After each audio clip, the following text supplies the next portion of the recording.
नमस्कार। राजस्थान के इन चुनावों में एक व्यक्ति ऐसा भी है जिसने कि चुनावों के राजनीतिक व्यक्तित्व के कई मायने बदल दिए हैं। अब वो व्यक्ति विधानसभा में जाने वाले हैं और नाम होता है अशोक कुमार कोठारी। जी हाँ, भीलवाड़ा के नवनिर्वाचित विधायक अशोक कुमार कोठारी की ये पूरी की पूरी जीवन यात्रा इस मायने में भी महत्वपूर्ण है कि वो बताती है कि आपको चुनाव लड़ने या जीतने के लिए राजनीतिक व्यक्तित्व होना जरूरी नहीं है।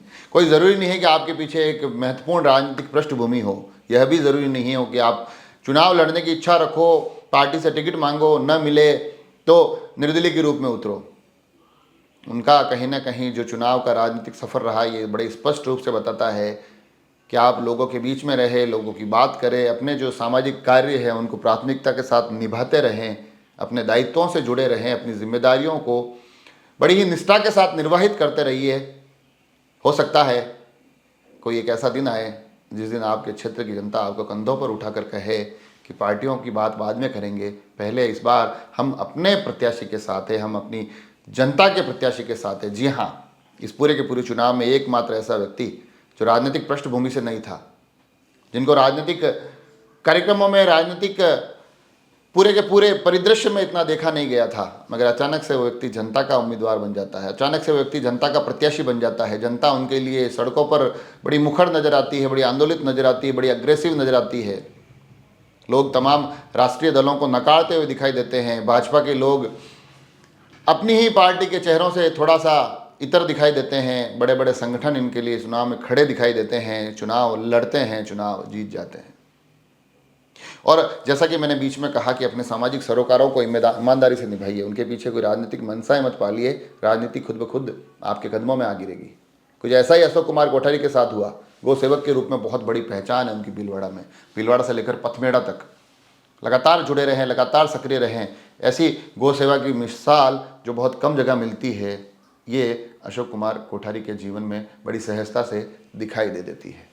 और कहीं न कहीं इन सेवाओं के जो असर हैं वो इस कदर लोगों तक पहुंचते हैं, इन सेवाओं का प्रभाव इस तरह से उस क्षेत्र में व्याप्त होता है कि जब भारतीय जनता पार्टी के तमाम दावेदारियों की दौड़ चल रही होती है, लोग धरातल पर अधिकृत प्रत्याशी के विरोध में खड़े रहते हैं। वो कहते हैं इन्हें टिकट मत दीजिएगा, पार्टी उन्हीं चेहरों को दोहरा देती है। वो नाराज़गी इतनी मुखर हो जाती है कि फिर अपने चेहरे खोजने लगती है। लोगों की मीटिंगें होती है, मंत्रणाएं होती है, चर्चाओं के माध्यम से एक चेहरा चुन लिया जाता है। चेहरा अशोक कुमार कोठारी का होता है। और जैसा कि मैं बार बार कह रहा हूँ, जिस दिन ये चेहरा चुन लिया जाता है, भीलवाड़ा के अधिकांश लोग ये कहते बोलते सुनाई देते हैं, ये जनता का चेहरा है, ये जनता का प्रत्याशी है। जनता ही ये चुनाव लड़ाती है, जनता ही ये चुनाव लड़ती है, और इस कदर लड़ती है कि दोनों ही राष्ट्रीय दल ध्वस्त और पस्त नजर आते हैं, परास्त नजर आते हैं। अशोक कुमार कोठारी चुनाव जीत जाते हैं। इसलिए मैं चाहता था कि इस एपिसोड के माध्यम से चेहरा आप तक पहुँचे, ये लड़ाई आप तक पहुँचे, ये परिणाम आप तक पहुँचे, ताकि आगे आने वाले चुनाव में अगर कोई राजनीतिक इस रण में अपने लिए लक्ष्य निर्धारित करने की आज से ही कवायदे शुरू कर रहा है, तो उनके लिए फिर अशोक कुमार कोठारी एक बेहतरीन एग्जाम्पल बन जाते हैं कि किस प्रकार से अपने सेवा के, किस प्रकार से अपने समाज के तमाम दायित्वों के ध्येय को इतना महत्वपूर्ण बना लीजिए कि राजनीतिक इच्छाएं, राजनीतिक परिणाम बड़े गौण सी एक भूमिका निभाते दिखाई दे, वो स्वतः ही आपके कदमों में आकर पसर जाएं, आप जनता के प्रत्याशी बन जाए, आप जनता आपके लिए लड़े, जनता आपको जिता दे, और जनता ये बताए कि आपकी सेवाएं अब आपको विधानसभा के उन गलियारों तक पहुंचा चुकी है। यहाँ से अपने नए लक्ष्य निर्धारित कीजिए। जनता के प्रत्याशी अब जनता की लड़ाई विधानसभा में जाकर लड़ेंगे। अशोक कोठारी का ये तमाम जो चित्रण है, मैं चाहता था कि आप लोगों तक पहुँचे। आप सभी लोग जुड़े रहें राजसमंद एक्सप्रेस से। धन्यवाद।